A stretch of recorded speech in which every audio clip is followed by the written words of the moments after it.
Jaya Radha Madhava Kunja Bihari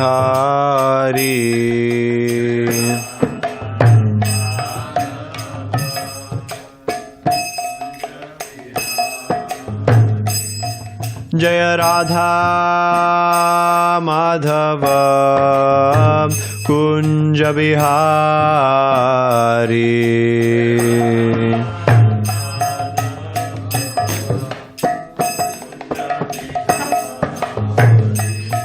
Jaya Gopi Jana Vallabha Girivardhari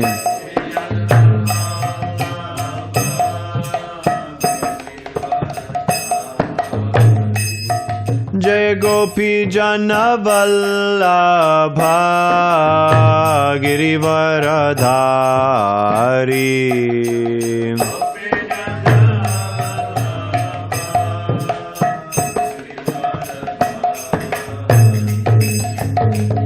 Yaśodā Nandana Braja Janaranjana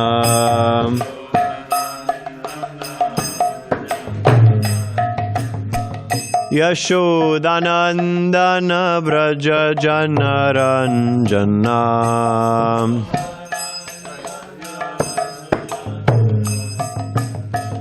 Yamuna Tira Vanachari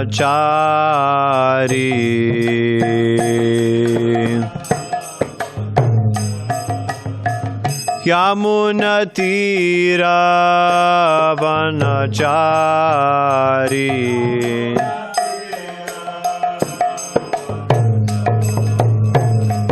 Jaya Radha Madhava Kunja Bihari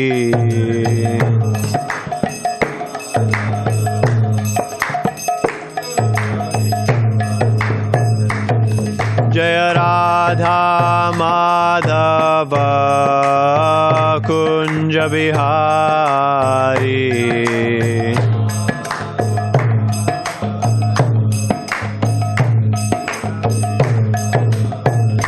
Jaya Gopi Jana Vallabha Girivardhari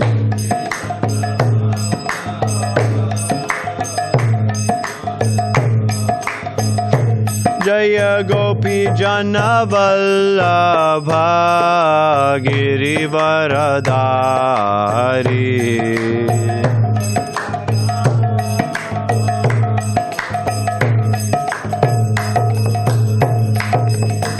Yaśodā Nandana Braja Janaranjana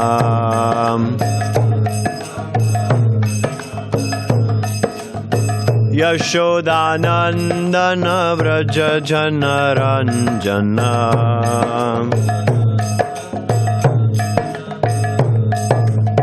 Yamuna Tira Vanachari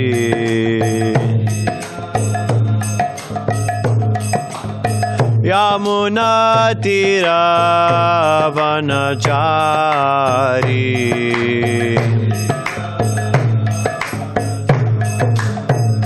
Jaya Radha Madhava Kunja Bihari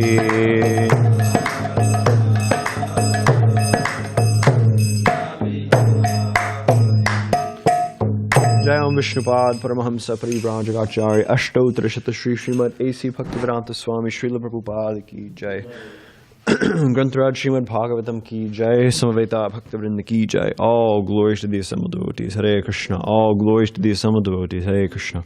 All glories to the assembled devotees. Hare Krishna. All glories to Sri Sri Guru and Sri Gauranga. All glories to Srila Prabhupada. Om Namo Bhagavate Vasudevaya. Om Namo Bhagavate Vasudevaya. Om Namo Bhagavate Vasudevaya. Okay, we're reading from Srimad Bhagavatam, Canto 6, Chapter 12, text number 21. Kalv idam mahad ashcharyam yad raja prakrites tava vasudeve bhagavati sattvatmani dritha matihi kalvidam mahadashcharyam yadrajav prakritestava vasudeve bhagavati sattvatmani dridhamatihi kalvidam mahadashcharyam yadrajav prakritestava vasudeve bhagavati sattvatmani dridhamatihi kalvidam mahadashcharyam yadrajav prakritestava vasudeve bhagavati sattvatmani dridhamatihi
Kalvidam Mahārāścaryam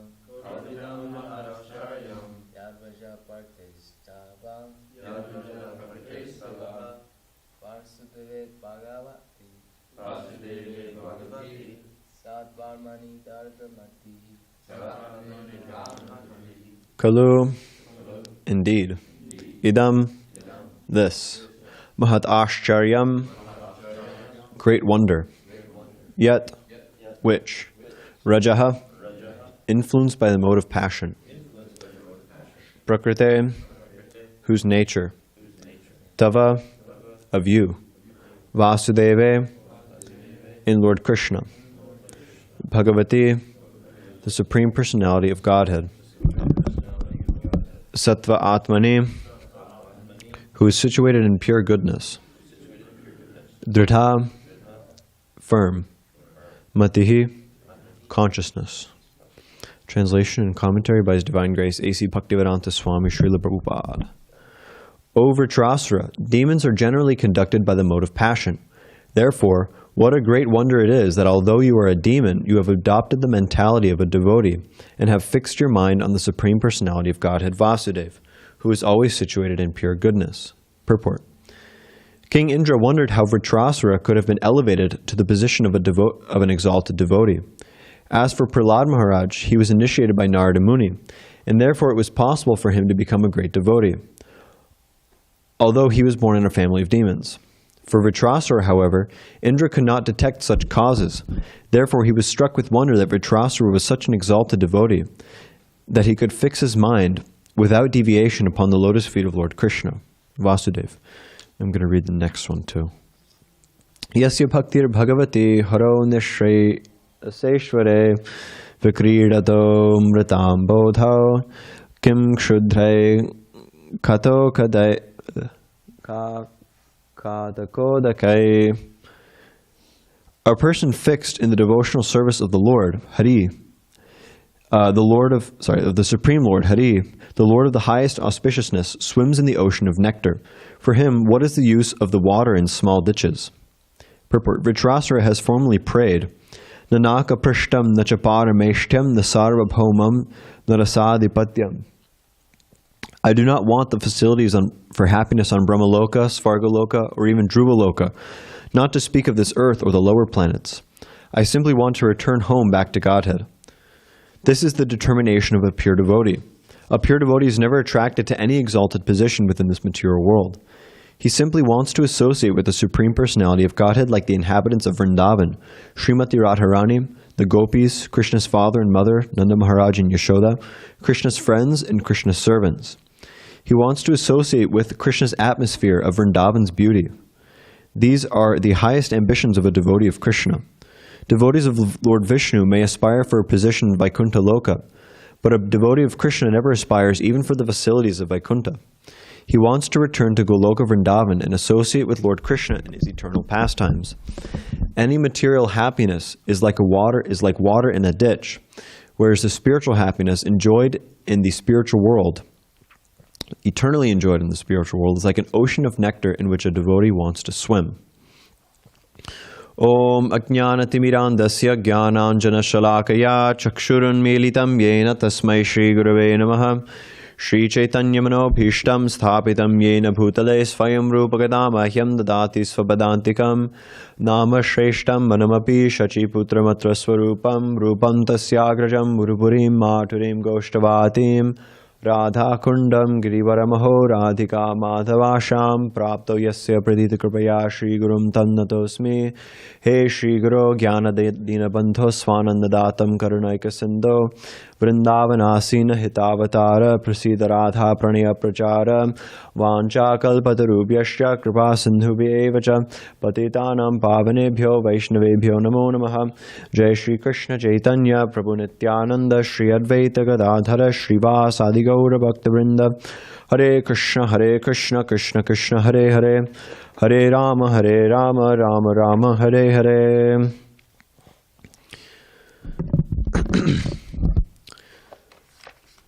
So we're now approaching the point where just in the next few, I guess like the next 2 or 3 verses, Vritrasura is going to be killed by Lord Indra. So in this verse he's still, in the verses we read now, he's kind of surprised that Vritrasura is so exalted, so devoted to the Supreme Lord, that he's able to fix his mind even in this difficult situation wherein he's going to eventually be killed. So in this second verse that I read, Indra's speaking kind of to himself a little. Well, I guess he's speaking to Vritrasura, kind of telling him about his bewilderment that he's so exalted or devotionally inclined, given that he's in the body of a demon. So he says that a person fixed in the devotional service of the Supreme Lord, Hari, the Lord of the highest auspiciousness, swims in the ocean of nectar. For him, what is the use of the water in small ditches? So all living entities are looking for happiness, some kind of happiness. Even the animals, or even you could say those who aren't grossly materialistic, who are just trying to, get by. Even just their survival, the purpose of their continuing their body, their survival, is basically just for experiencing happiness. According to most people's conception, once you die, that's it, there's nothing else. But still, they're continuing to live on even at great effort, or, it's very difficult for them to live, but they're living with the hope of experiencing some happiness. But oftentimes, this world in general doesn't cooperate because it's by nature a place of unhappiness. Krishna says it's dukkhalayam. It's a place, like in Sanskrit you say for a school, it's vidyalaya. That's how you say school in Sanskrit. So it's a place where you get knowledge. Laya means to acquire. And so similarly, this material world is dukkhalaya. It's just it's a place where you acquire suffering. But people don't know. People don't know that this world is basically, just a place of suffering. Because it looks good on the outside. It looks like there's some hope. It looks like happiness is just around the corner. I think Bhagavatam says, or it's stated somewhere, that the happiness in the material world is happiness which is heard about but never experienced. So people have some idea of happiness. They have some idea that people have been happy in the past, and therefore they feel like they themselves can also, that gives them hope that they themselves also can be happy.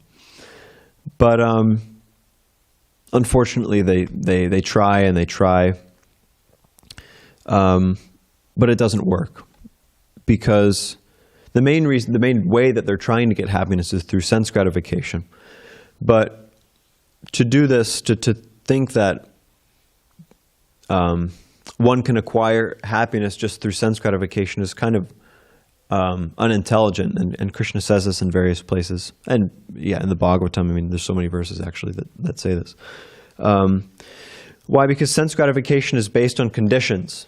You have to arrange the conditions perfectly so that the sense objects can come in contact with the senses. But the very nature of conditions is that they're always changing.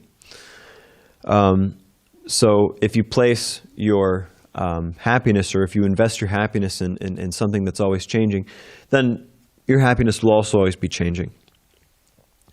Therefore, Krishna says, Yehi samsparsha jabo ga dukkha yonaya evate, that this sense gratification, the happiness which is born of sense gratification, is actually the womb of suffering. Why? Because from that happiness, from that so-called happiness, from that sense gratification, then one suffering is born, because it's temporary. Therefore, he says, and then he says this, Yad antavata konteya, nateshu ramate buddha, that those who are intelligent, they give it up. They don't search for happiness in that way. And there are even many materialists who have also recognized this or realized this. And they, have different philosophical kind of trips they go on, or they get into art, or they get into different, you could say more subtle kind of forms of sense gratification. But ultimately it's just, it's just sense gratification.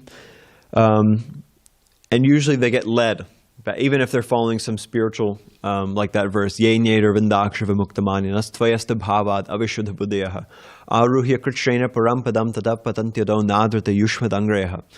That even those who get onto some spiritual path, particularly it's mentioning like an impersonal spiritual path, although they may think themselves to be very elevated, actually the result of their great austerities is that they just fall back down into Maya, into gross sense gratification. Therefore, of the Mayavadis, Prabhupada says in one purport in the Chaitanya Charitamrita that he says that the Buddhists of Sarnath and the Mayavadis of Kashi, they're actually advocates of gross materialism. Why? Because ultimately their paths are unsatisfying, and they just lead back to that, back to gross materialism. So unless somebody has knowledge of Krishna, they can't give up these different Mayic forms of happiness. There's that verse, Vishyavani vartante niraharasya dehinaha rasavarjam rasopyasya paramdrashva nivartate. Prabhupada always said that one has to get the higher taste. That by a higher taste, one can give up a lower taste. So if you have a plate of, some prasadam in front of you, but it's not your favorite, preparation, you may eat it, you may, take it. But if somebody brings you a plate of your absolute, your favorite prep, very easy to give up that preparation that you don't like very much. because you have an alternative, a better alternative.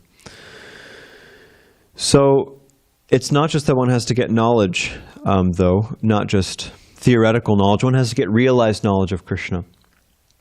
And this comes from sadhu sangha.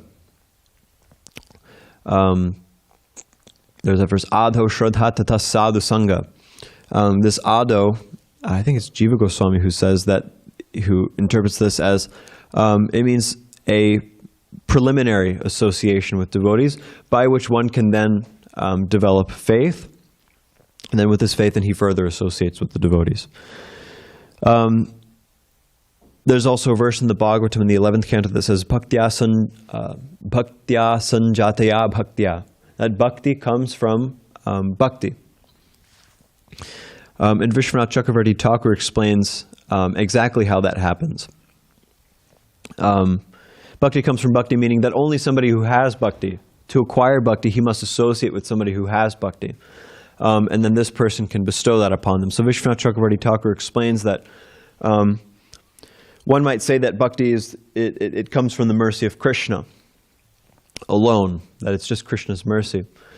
But then he gives the counter argument. Often in Vishwanath, if you read the 11th canto of the Bhagavatam, often you see, even like in the 10th canto too, there's a lot of like exchanges. Vishwanath Chakravarti Thakur's commentary comes in, like he narrates like these conversations. So this is kind of one of them. He explains how, one might say that bhakti comes just from the mercy of Krishna. But then he says, if that were true, then because Krishna is impartial to everybody, then he would just give everybody bhakti. But we see that that's not the case. So then one might say, well, then it's the mercy of the devotee. It's just the mercy of the devotee that one can develop bhakti. Then he says, well, the devotees should also be impartial, like the Lord. So, therefore, kind of the same thing. And then he quotes this verse, which is also from the Bhagavatam, Prema Maiti Kripopeksha Yakaroti Samadhyama. That there's a certain class of devotees who are actually not impartial to everybody.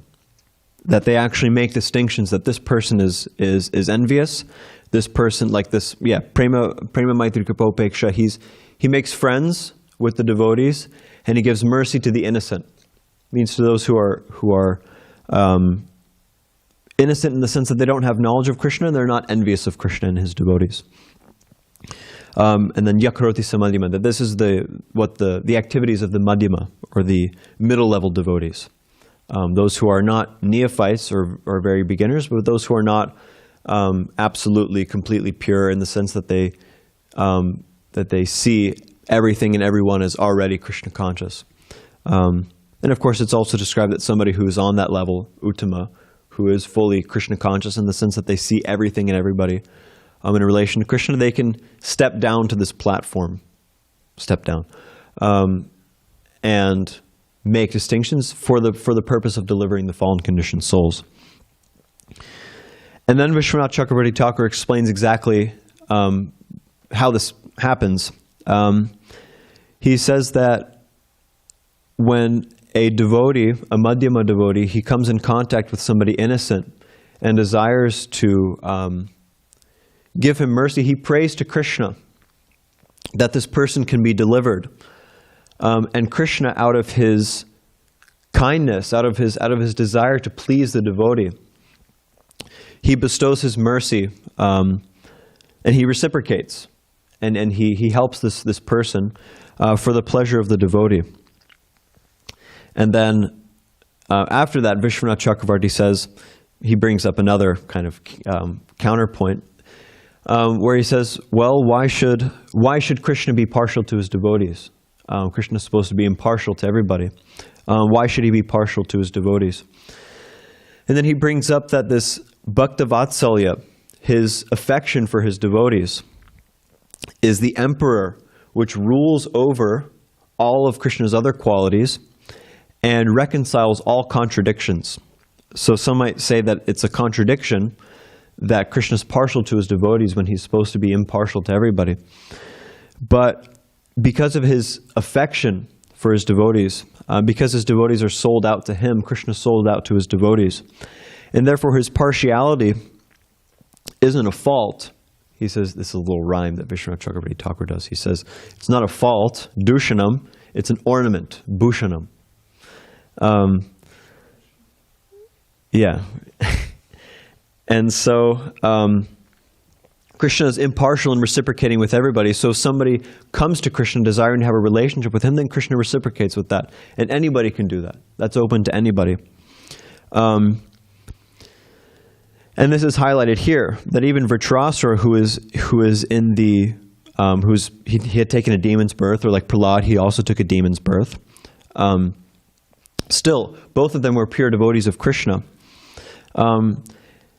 And so it's described that by the combined mercy of Krishna and the devotees, like this verse, Guru Krishna Prasade Pai Bhakti Lata Bij, by the combined mercy of the Guru, or the devotees in general, and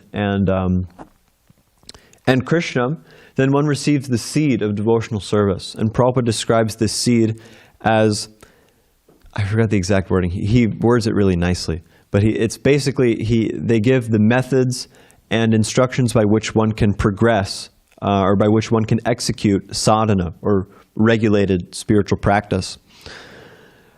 And from this sadhana, eventually one develops rati. That's the first stage after sadhana. And rati is the stage in which one's heart begins to become very tender. And he experiences some attraction for a particular relationship with Krishna. And then from rati, comes prem, and there's so many stages of prem: sneha, mana, pranaya, raga, anurag. And it was so many stages. And then, anurag. Coming to anurag. And anurag is the stage where it's described in the Chaitanya Charitamrita that feelings of unhappiness become happiness. So if one feels like, the example of course is like the gopīs, although they're experiencing agonizing pain because of their attraction for Krishna, their love for Krishna, it's actually the highest bliss. And then when anurag becomes so strong that it manifests, that you just can't hold it inside anymore, it actually just forcibly manifests in the body, then this is known as bhav. So there's a very scientific description of this progression given in the Chaitanya Charitamrita. But the gist of it is that if you look in the material world, wherever you look, there's no happiness which even comes close to the happiness that one can experience in Krishna consciousness. Of course, you could say, okay, well, anyway, you see so many videos, like maybe on the internet or something like that, somebody proposes to somebody else. A man proposes to a woman. And, the woman she's crying, she's bawling, or you see a father who's in the military, whatever, he comes and, surprises his family or something like that, and the whole family's crying, they're so happy to see him. So one might say, okay, well, look, they're experiencing bhav, they're crying in ecstasy. But how long does that last? The same day, whatever, or the next day, we see that somebody proposes to somebody else, they get married, but then they end up divorcing. They have this, beautiful honeymoon, everything's just so idyllic, amazing, but then they get divorced, or they start fighting, or sometimes, of course, in extreme cases, even the husband will kill the wife, or the wife will kill the husband, or one of the parents will kill the child, or something, just something insane. So it's temporary. At the utmost, it can last for one lifetime. But the happiness that's experienced in Krishna consciousness is eternal. And one can get a glimpse of that by associating with those devotees who have attained that that kind of happiness. Like there's the example given in the Chaitanya Charitamrita of Nakula Brahmachari. Nakula Brahmachari was such a dear devotee to Lord Chaitanya Mahaprabhu that Mahaprabhu actually manifested in his body. And wherever he went, it's described that anyway, there's a specific term that was used, but that Graha Grasta Praya. That he was exactly like, Graha Grasta means like somebody who's been haunted or possessed by a ghost. And then Praya is like almost like. So Nakula Brahmachari, he was so ecstatic due to Chaitanya Mahaprabhu himself manifesting in his heart that he was exactly like a person just haunted by a ghost. And sometimes he was crying, sometimes he was laughing, sometimes he was experiencing all these different emotions constantly. It's not that, just for Chaitanya Mahaprabhu manifested in his heart and then just, he's like, oh wow, this is great. Oh man, I'm so happy. And then the next day he was just, the same old Nakula Brahmachari. No, actually, forever. It was eternal. Not even just for that lifetime. Also, of course, when he left his body, he went back to this. Of course, he's an eternal associate of Chaitanya Mahaprabhu.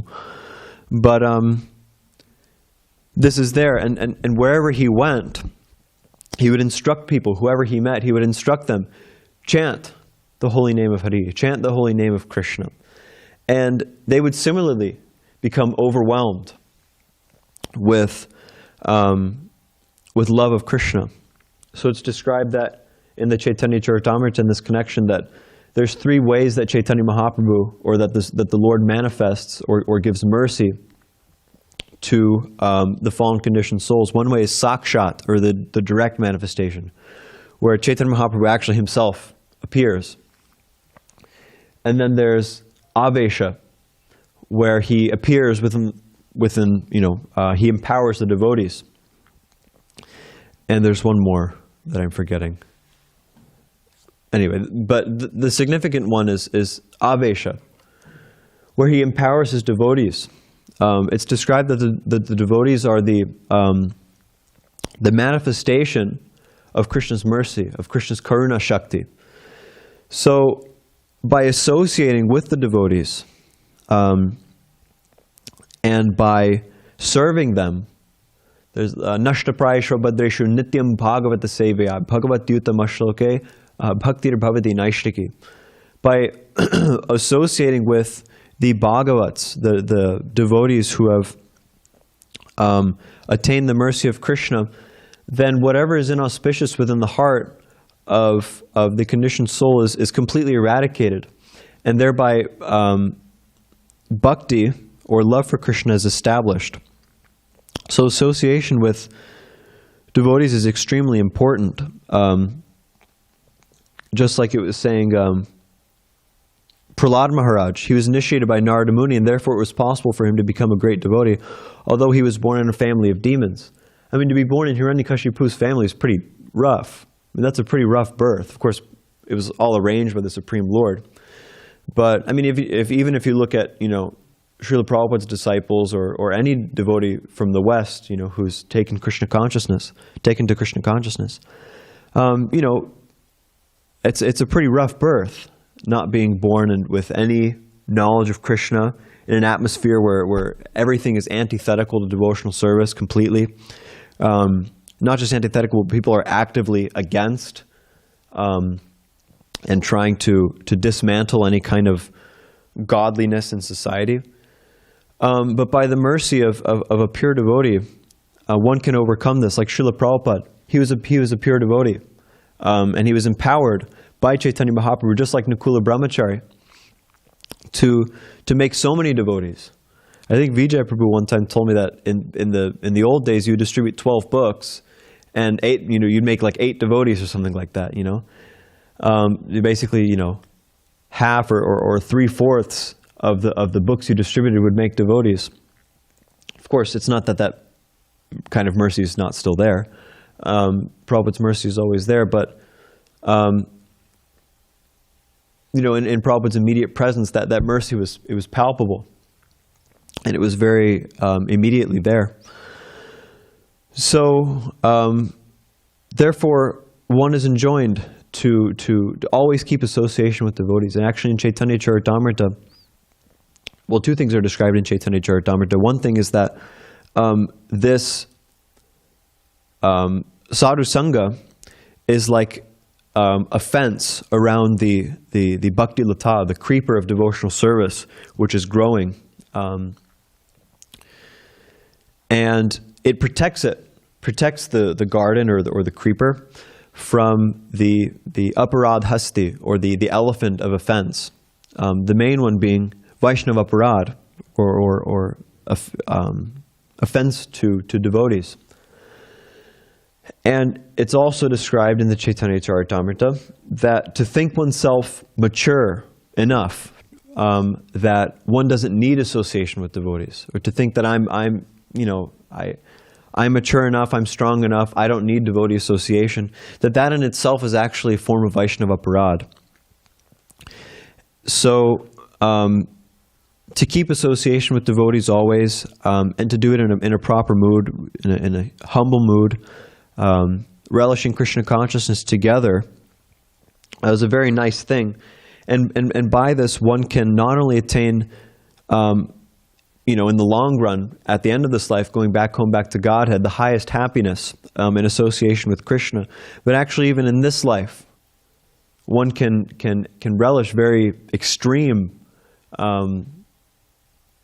very intense forms of happiness and ecstasy in Krishna consciousness. And that's what we're meant to do. We're not meant to just rot in the material world. We're not meant to just be mediocre, have a mediocre existence, just living just to get by. Actually, the spirit soul is meant for much more than that. The potential of the spirit soul is very great. Actually, it's described that the spirit soul itself is actually very malleable. It's Krishna's energy. Krishna can do anything he wants with his energies. He can make the material energy seem spiritual, and he can make the spiritual energy seem material. So he can manipulate all these different energies. So if a devotee has such a desire, he can actually give the devotee multiple bodies in the spiritual world so that they can serve him in different relationships. So one can have like a gopī's body, but then also at the same time like a mandari's body, or then also one can have at the same time a cowherd boy's body. So the potential of the soul is very great, is very high, is very amazing. And so to just waste that potential by staying in the material world and just being mediocre and miserable is a great tragedy. And therefore the devotees are very eager to try to spread Krishna consciousness and try to bring these fallen conditioned souls within the fold of devotional service, so that their potential for serving Krishna and for experiencing great happiness can be awakened. And so this is the goal of Krishna consciousness and the purpose of our preaching Krishna consciousness. So I'll stop there if there's any discussion. All right, Astro, let's hear it. You gotta push the button. You gotta hold it a little bit. I was struggling real hard not to fall asleep. I was like fighting against myself. Like, sorry, I was boring you. No, it was great. Actually, it was like one of the greatest teachings I've ever heard. It was so direct, and those are the hardest ones to listen. If it was like very emotional, subconscious, thank you, it would be easy to listen, right? Because it would be emotionally engaged. The conscious ones are the hard ones. But I made it. Yes. Yeah. Haribol. And I loved it. It was very therapeutic too, So the first things that I want to get on, everything, we'll be here all day. So I'm just gonna get a little what I can. He said that demons were, you know, and I love that because like it emphasized don't judge by the image, right? Yeah. And so it's like They say demons. don't judge a book by its cover. Yeah, exactly. Wise man once said. Correct. And so like demons becoming devotees. That's like, whoa, right? Yeah. Do they like, so in the next life, do they stop being demons, right? Yeah. Even in this life, they stop being demons. No, Demon means somebody who's. I think it said in the last verse. Yeah. This position in the Padma Purana, the distinction between a demigod and a demon is that a demigod is a devotee of Lord Vishnu, whereas a demon is just the opposite. Vishnu bhakti smrto daiva asrastad viparyayaha. So somebody who is averse to Krishna is a demon. And so by the mercy of the devotees and the Supreme Lord, then the demons can become devotees. And they don't become, then they relinquish their demoniac nature. Could you say that for another way of expressing that label would be like an illusion, right? Like someone who's very contaminated. Yeah, they exactly. become like The most contaminated. Yeah, pretty much the most contaminated. So it's like it's labeled, oh, it's a demon, but they're not even aware of their own nature, right? Yeah. Well, it's not really nature, but it has been artificially made into them, right? Correct. Yeah, but that can be obviously, like you said, cleansed, right? Yeah. Through devotion, hanging out with other devotees, like you said, and everything else. All right. Thank you. Thank you. Can I make a comment? Yes, Prabhu. Hare Krishna, thank you for Hare a Krishna. wonderful class. I want to comment on one of the last things you said. I know it wasn't the main thrust of your class, but the how things in the spiritual world aren't static. I just heard Srila Prabhupada giving a class a few days ago where he said this concept in the spiritual world is nothing is static. He said if you want to be a flower and serve Krishna that way, that's fine. And then you can change. He said you might want to be a cow, and then I'll serve Krishna that way. So I was amazing hearing Srila Prabhupada speak like that. My hair was standing up. Yeah, very nice. And then about demons becoming devotees, I'm going to tell a very short story. I was at a Sunday feast at the temple there, I don't know, in the 80s, and a devotee and a person was sitting next to me. We're honoring prasadam together, and I was speaking to him, and at one point he got a little misty-eyed and stopped eating, and he looked at me and said, I used to be a demon. And he's wearing tilak, and he was dancing on the kirtan and everything, so I was bewildered. And I said, what? And he said, yeah, I used to work at the Denver airport. And I was envious of the devotees, and I would break up book sales. He said, I can't think of how many books that I destroyed and people that I chased off.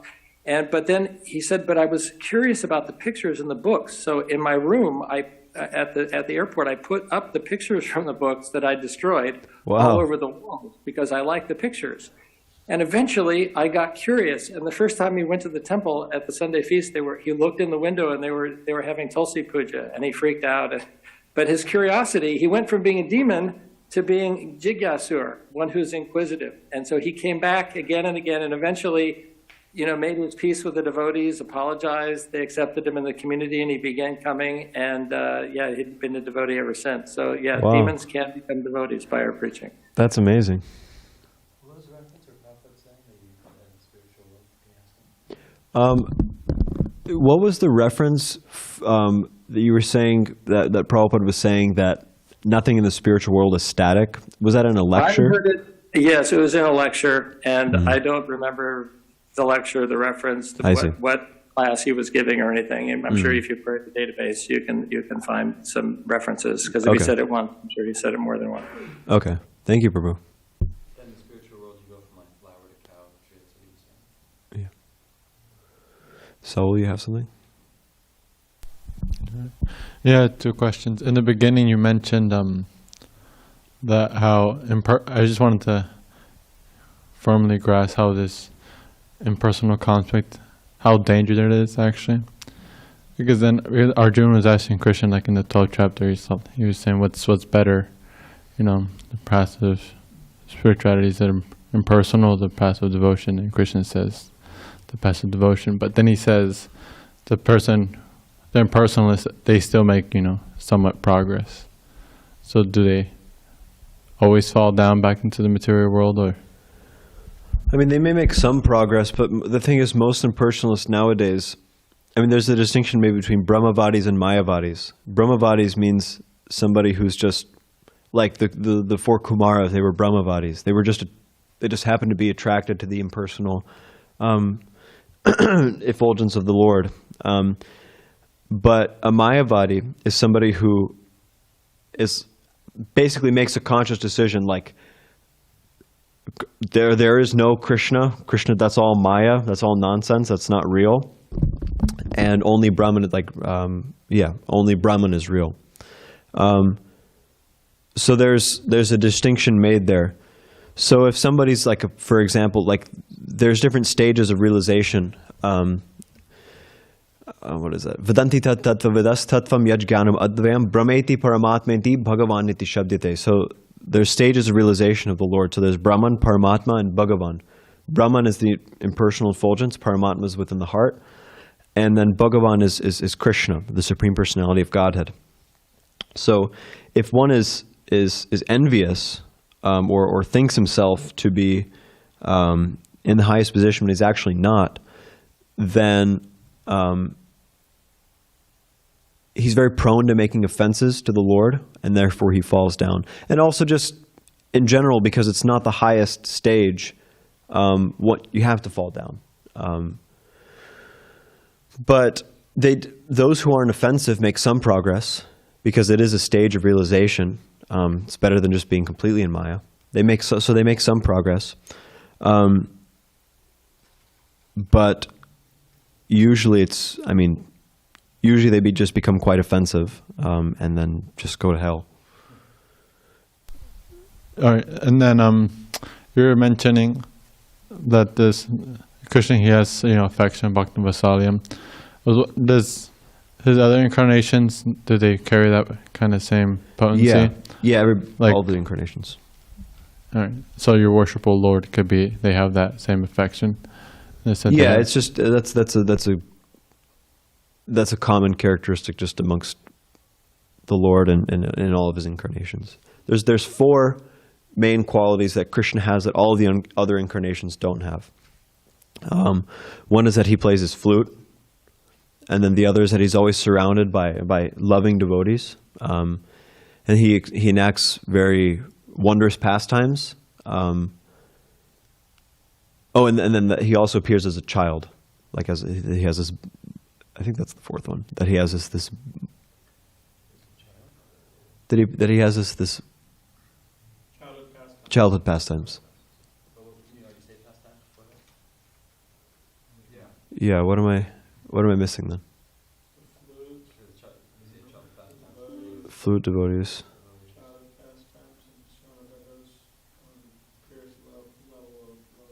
Yeah. So it is childhood pastimes. That's the fourth one? That's one of them? Yeah, I just thought you said. No, I'm saying childhood pastimes, flute, surrounded by devotees in the highest. Oh, and then isn't Madhurya, isn't that... Anyway, I forgot the fourth one. I just said four, but you said Yeah. well, surrounded by devotees in the highest level, right? That's Yeah. one. And then there's the flute. Uh-huh. Okay, that's two. And then there's the third one, which is the childhood pastimes. Is that one of them, though? I guess Yes. that's what I thought. Okay. And then there's the fourth one. That's beauty. That's the fourth one. Isn't that his, Wait. isn't that his, I said four, but now I'm forgetting the one. his beauty is not one of those four? Is it special? It's separate. I thought his beauty was one. Oh, isn't there one? Anyway, I think we can look it up later. Figure it out after class. I found a reference for changing forms. Oh, okay. So on a morning walk in June in 1976, and Ramaswara said, each one of us has an original relationship with Krishna, some as a plant, some as a tree, some as a cow, some as a cowherd boy. So if that is established, why should the devotee desire to change it? Prabhupada, well, that is the spiritual kingdom. You can change if you like. Tamal Krishna, it is not static. Prabhupada once explained, love is not static. Prabhupada, generally, it is not changed, just like Mother Yaśodā. She is mother all the time, eternally. And then there was a little discussion, and finally Prabhupada said, that will be revealed when you're liberated. Why are you bothering now? Thank you, Prabhu. Okay. Grantaraj Srimad Bhagavatam ki jai. It's beauty. Okay, sorry. Where you find it.